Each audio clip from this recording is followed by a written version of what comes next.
Hello, in this video I'm gonna show you how to enter recovery mode on HP Chromebook 14A.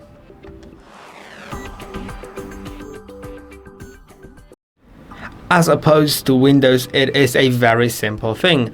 All you need to do is first shut your Chromebook down, so I'm gonna shortly press on the power button.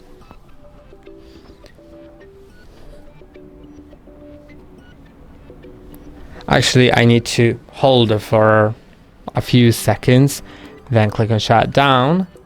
And now, all you need to do is start pressing and holding on escape and refresh key. These two, this and this one. And while holding on them, shortly press on the power button, release it, but keep on pressing the escape and the refresh. Once you go into that screen, you're in recovery mode. You can simply use the arrows on the keyboard to do recovery using external image, internet connection, launch diagnostics, advanced options. Let's see what's there. A few things. And the power off. You can also change the language app here. And that's basically it. I'm gonna exit it by powering it off. And that's all for today. Don't forget to like and subscribe. See you next time.